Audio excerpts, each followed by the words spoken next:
வணக்கம் நேயர்களே, நம்ம இன்றைக்கி அனலட்சுமி கிச்சனில் பார்க்க போகிற டிஷ் பார்த்திங்கன்னா பார்லி சூப் வைக்க போகிறோம். நம்ம யூஸ்வலாக கஞ்சி போட்டு குடிப்போம் வெயிட் ரெடியூஸ்க்கு. பட் இப்போ வந்து நான் சூப் மாதிரி பண்ண போகிறேன். நான் வந்து ஒரு 100 grams ஆஃப் பார்லியை நல்ல ஒரு கழுவிட்டு 4-5 விசில் விட்டு நான் குக் பண்ணி எடுத்திருக்கேன். இதில் நீங்கள் பார்த்தீங்கன்னா நம்ம இந்த கோதுமையை வேக வச்சா எப்படி இருக்கும் அது மாதிரி கொஞ்சம் குழகுழன்னு இருக்கும். கொஞ்சம் அப்படியே அது வந்து கொஞ்சம் ஹார்டாக தான் இருக்கும் பார்க்குறதுக்கு. ஸோ நம்ம வந்து என்ன பண்ண போகிறோம், ஃபஸ்ட்டு உங்களுக்கு வந்து கொஞ்சம் பைட்டில் ஒவ்வொரு பைட்டுக்கும் கொஞ்சம் பார்லி வேணும்னா கொஞ்சம் பார்லியை இதே மாதிரி எடுத்து வச்சுட்டு மீதி இதை நம்ம மிக்சியில் கொஞ்சம் கிரைண்ட் பண்ணி பேஸ்ட்டாக எடுத்துக்கிட்டோம்னா குடிக்கிறதுக்கு நல்லாயிருக்கும். இப்போ நான் என்ன பண்ணிடுறேன், இதில் கொஞ்சோண்டு வச்சுட்டு மீதி எடுத்து நான் மிக்சி ஜாரில் போட்டு ஒரு ஃபைன் பேஸ்ட்டாக அரைச்சி எடுத்துக்கிறேன். பார்க்கலாம், நான் பார்லி வந்து இது மாதிரி நல்லா ஃபைனாக அரைச்சி எடுத்து வச்சுக்கிட்டேன். இப்போ நம்ம அடுப்பில் கடாய் வச்சுக்கலாம். வச்சுட்டு நம்ம இதை வந்து பட்டரில் செய்யணும், ஏன்னா அப்போ தான் நல்லாயிருக்கும், டேஸ்ட்டாக இருக்கும். ஸோ அதில் கொஞ்சம் பட்டர் போட்டுக்கலாம்.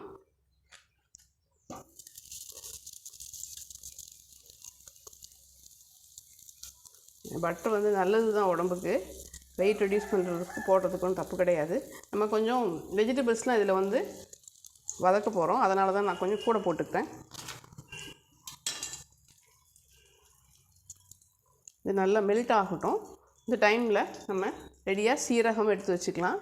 அதுக்கு அடுத்து தேவையானது பார்த்திங்கன்னா ஒரு 3 பல்லு பூண்டை நான் ஃபைனாக சாப் பண்ணியிருக்கேன். ஒரு பெரிய வெங்காயம் போடுங்க, அதான் கொஞ்சம் இனிப்பாக நல்லாயிருக்கும்.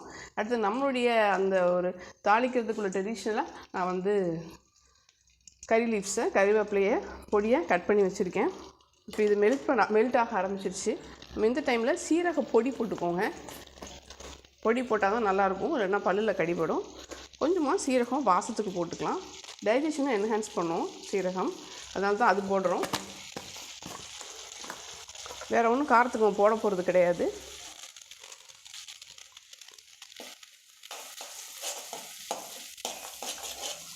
இது நல்லா பொரிஞ்சு வரட்டும். இன் மீன் டைம் நான் அளவாக கேரட்டு, பீன்ஸு, கேபேஜ் இது என்ன பண்ணியிருக்கேன், நான் வந்து கொஞ்சம் ஒரு ப்ரீ குக் பண்ணியிருக்கேன். சும்மா ஒரு 5-10 minutes நான் அப்படி சட்டியில் கொஞ்சம் உப்பு போட்டு தண்ணியில் கொதிக்க வச்சு எடுத்துருக்கேன். நான் ஏன் குக்கரில் போடலைன்னா ரீசன் வந்து ரொம்ப மேஷ் ஆகிடுச்சுன்னா நம்ம வந்து பைட்டில் கிடைக்காது, ஒவ்வொரு பைட்டுக்கும் கிடைக்காதனால சும்மா ஒரு ½ குக் கூட எடுத்து வச்சுருக்கேன். இப்போ இது நல்லா மெல்ட் ஆகிட்டு இந்த டைமில் நம்ம இந்த கார்லிக் இந்த பூண்டை போட்டுடலாம். அடுப்பை குறைச்சி வச்சுக்கோங்க.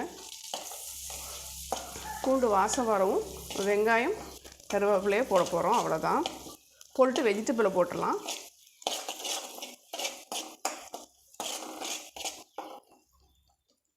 இப்போ நம்ம பெரிய வெங்காயமும் கருவேப்பிலையும் போட்டுடலாம். இந்த டைமில் நீங்கள் இந்த கஞ்சிக்கு தேவையான உப்பு போட்டுக்கோங்க. நம்ம சுகரும் போட போகிறோம், அதை கடைசியாக போட்டு இறக்கிக்கலாம். நான் உப்பு வந்து ஆல்ரெடி வெஜிடபிள் குக் பண்ணும்போது ஒரு பிஞ்ச் போட்டிருக்கேன், ஈவன் பார்லி குக் பண்ணும்போதும் ஒரு போட்டிருக்கேன். பட் தண்ணியாக நம்ம ஆக்கணும், அதனால நம்ம கொஞ்சம் உப்பை போட்டுக்கோங்க, அளவாக போட்டுக்கோங்க. அப்புறமா கூட மிக்ஸ் பண்ணிக்கலாம்.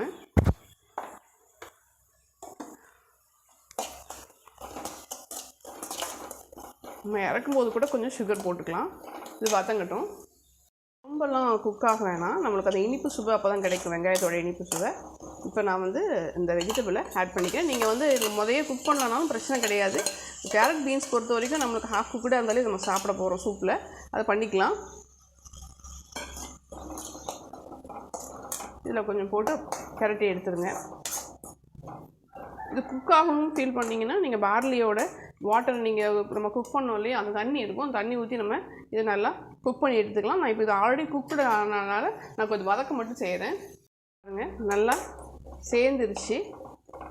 இப்போ இந்த டைமில் நம்ம அந்த அரைச்சி வச்ச பார்லியை நல்லா வேக வச்ச தண்ணியோடையும் கொஞ்சோண்டு நான் பார்லியை ஃபுல் பைட்டுக்கு வேணும்னு எடுத்து வச்சது எல்லாத்தையும் சேர்த்து ஒரே மிக்ஸ் பண்ணி இதில் ஆட் பண்ணிடுறேன். கன்சிஸ்டன்சி பார்த்துக்கோங்க. நம்ம வந்து ஸ்பூனில் எடுத்து சிப் பண்ணி குடிக்க போகிறோம். குயிக்காக ரைஸ் குக் ஆகிற மாதிரி தான் குக் ஆகிடுது குயிக்காக. அதனால் நீங்கள் வந்து காலையில் கூட இதை குடிச்சிட்டு ஆஃபீஸ் போகலாம். ஈவன் 11 o'clock நீங்கள் ஏதாவது குடிக்கணும் மாதிரி இருந்ததுன்னா கூட இதை நீங்கள் எடுத்துகிட்டு போகலாம். இதில் நீங்கள் உங்களுக்கு வெஜிடபிள்ஸ் இருந்ததுக்குனால அடிஷ்னலாக ஒரு ஃபில்லிங் கொடுக்கும், உங்களுக்கு டம்மி ஃபில் பண்ணிக்கும். ஸோ அதனால் உங்களுக்கு எவ்வளோ தண்ணி வேணுமோ அந்த தண்ணி அளவை கலந்துக்கோங்க. அவ்வளோதான். உப்பு பார்த்துக்கோங்க. கடைசியாக இறக்கும்போது கூட இன்னும் கொஞ்சம் பட்டர் போட்டு கொரியாண்டர் லீவ்ஸ் போட்டுக்கலாம்.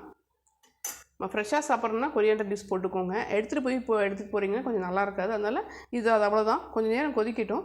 ஒரு கொதிச்சு வந்து எல்லாம் சேர்ந்து ஆனதுக்கப்புறம் நம்ம இதை ஆஃப் பண்ணிடலாம். இப்போ நம்ம இதை ஓப்பன் பண்ணி பார்க்கலாம். பாருங்கள், எல்லாம் சேர்ந்து நல்லா கொதிக்க ஆரம்பிச்சிருச்சு. கன்சிஸ்டன்சி செக் பண்ணிக்கோங்க. இன்னொன்று, இது இன்னுமே வச்சிங்கன்னா அடி பிடிச்சிரும். கொஞ்சம் குழகுழன்னு இருக்கிறதுனால அடி பிடிச்சிரும். நம்ம இப்போ கொஞ்சம் ஃபைனலாக பட்டர் போட்டுக்கலாம். பட்டர் போட்டுட்டு கொஞ்சம் சுகர் போட்டுப்போம். அப்போ தான் சாப்பிட்றதுக்கு நல்லாயிருக்கும்.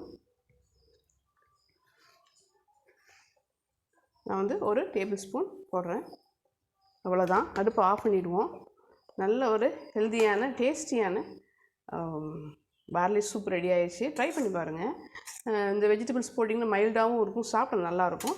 இன்னொரு சூப்பரான டிஷ்ஷோடு மீட் பண்ணலாம். மறக்காமல் சேனலை லைக் பண்ணுங்கள், ஷேர் பண்ணுங்கள், சப்ஸ்கிரைப் பண்ணுங்கள். தேங்க்யூ.